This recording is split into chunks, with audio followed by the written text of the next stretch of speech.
Welcome to Watch Symposium. I'm Austin, and this is part 2 of Jorge's watch collection custom video. And he's got 6 watches, all good watches. It's a beautiful collection. Is it a perfect collection? It could be. It could be for many people. Is it a perfect collection for me? Not quite, and that's how I look at these things. I imagine, bam, this is my collection right here in front of me. What would I do?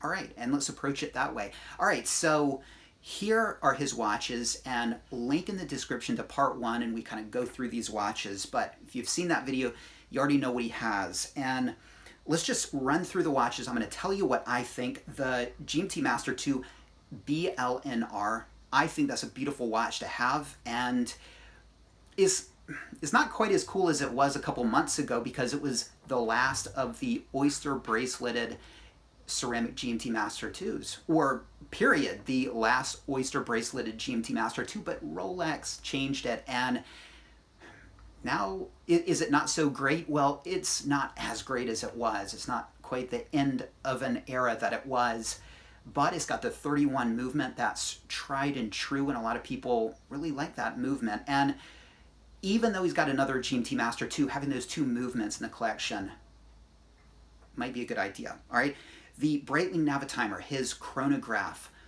a busy watch.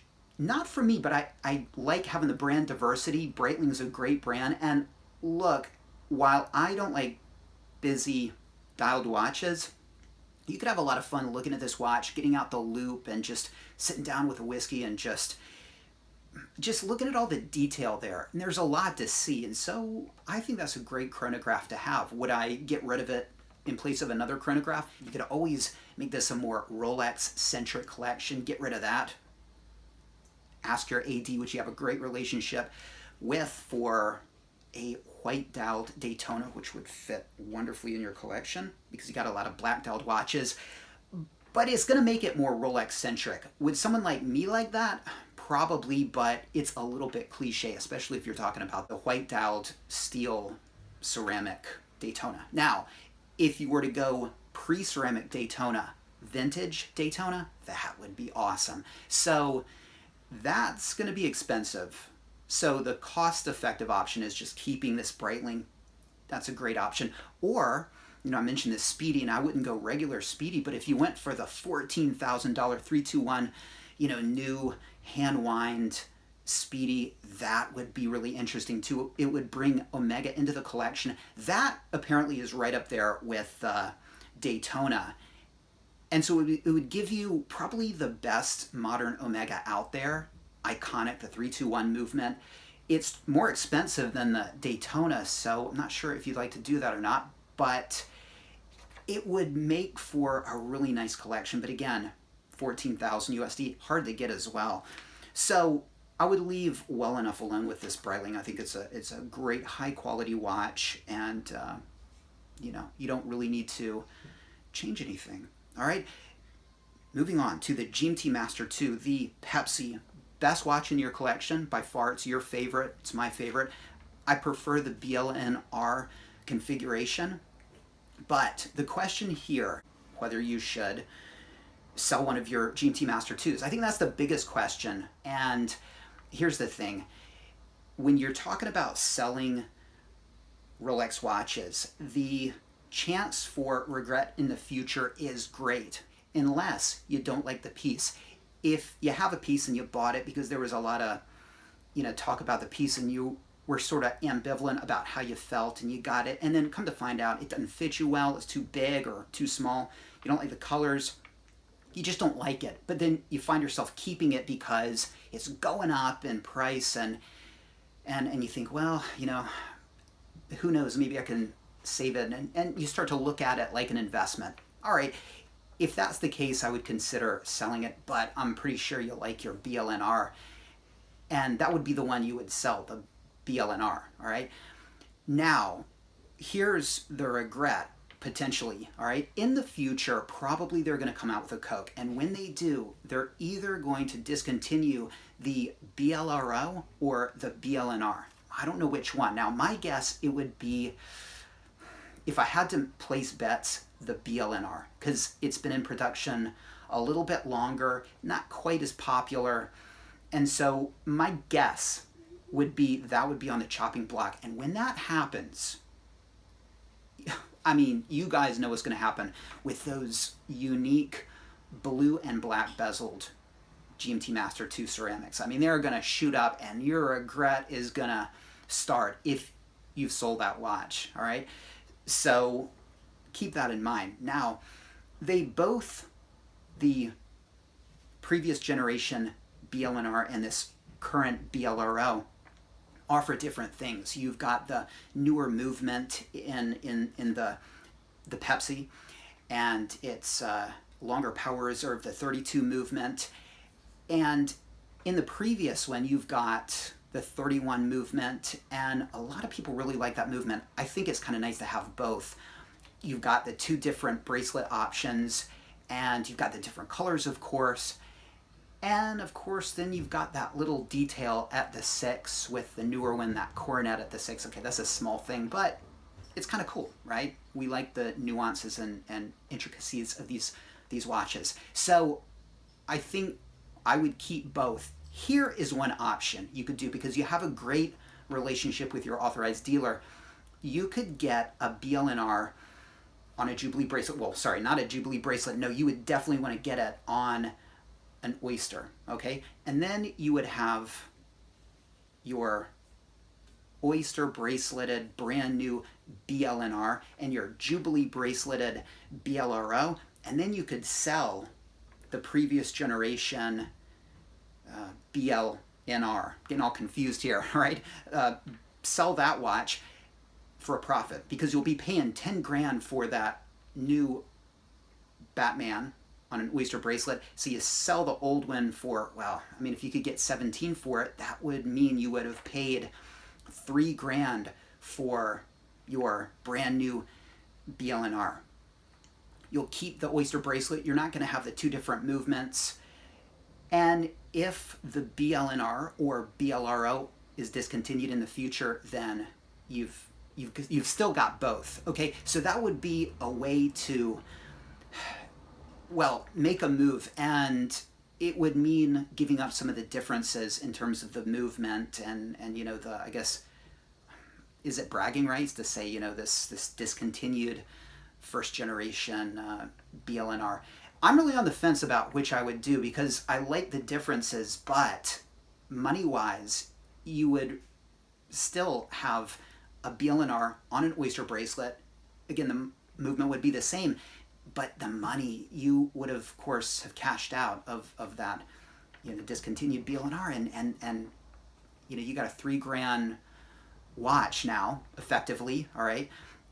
That's worth 20, all right? So that might be a move that I would consider making, but would I just outright sell one of these GMT Master IIs? I wouldn't do it. I wouldn't do it. All right, the Cartier, and this looks to be your dress watch.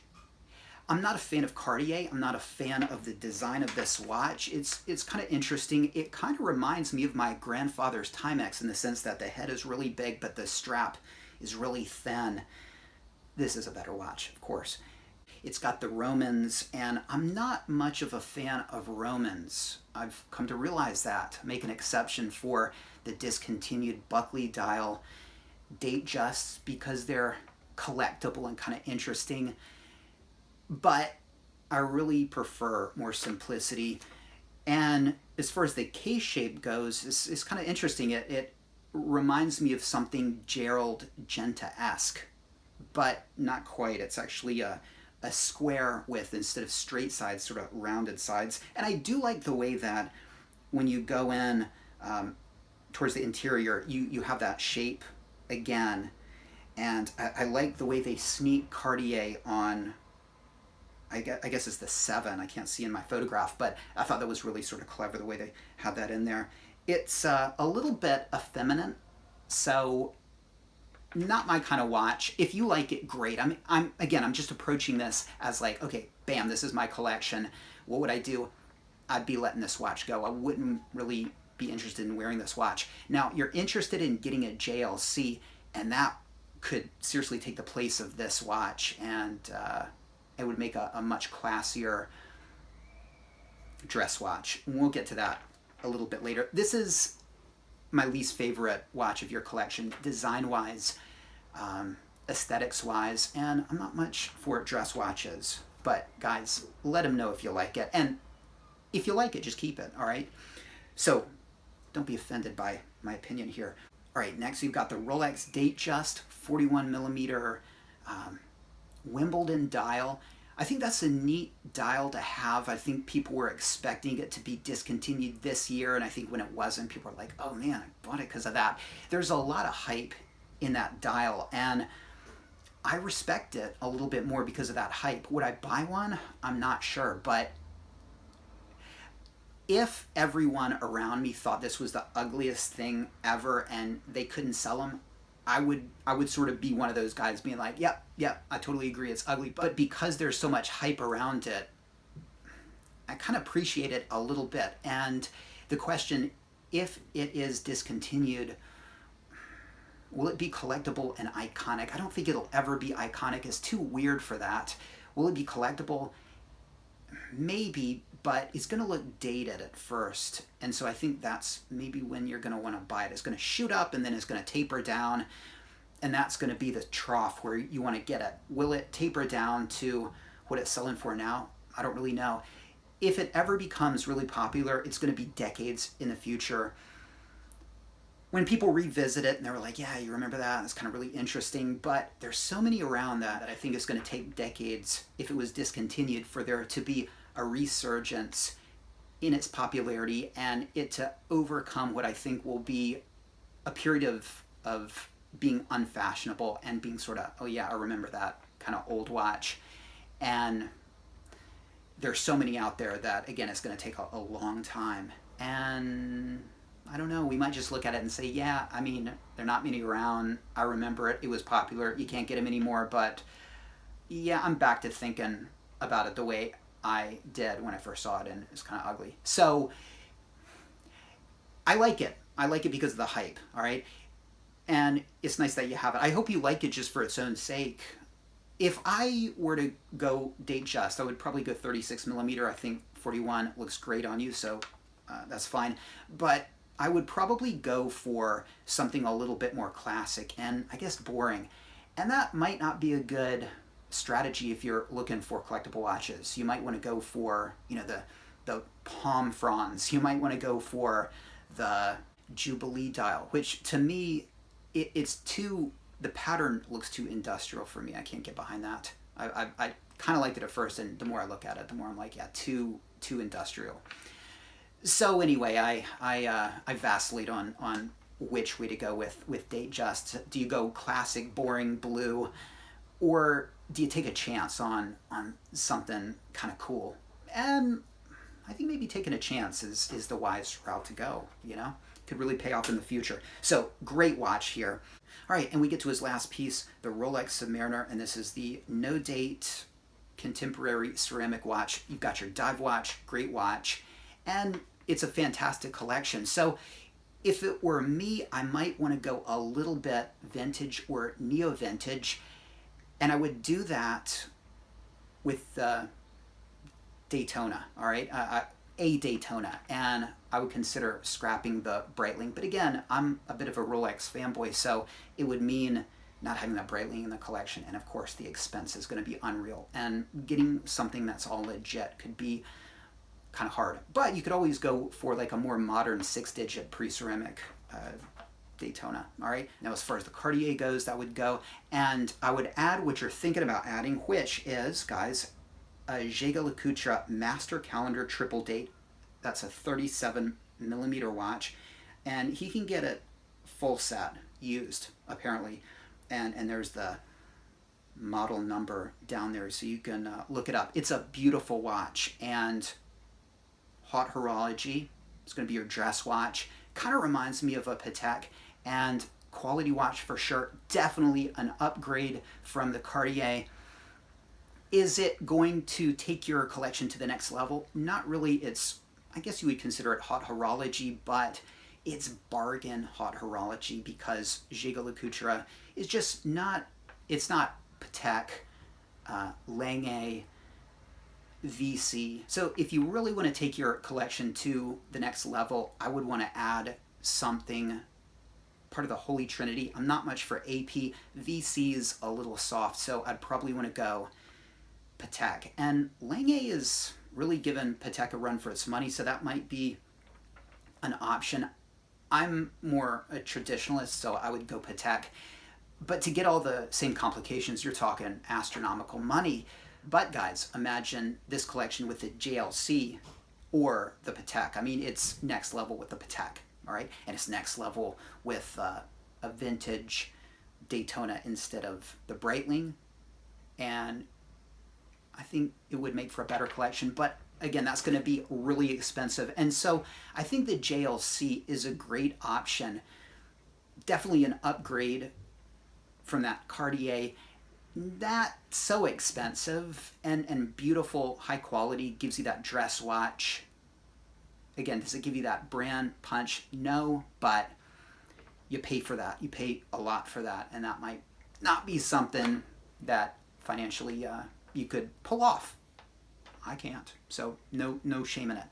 All right, guys, well, let them know what you would do. Do you agree with my advice? Do you disagree with my advice?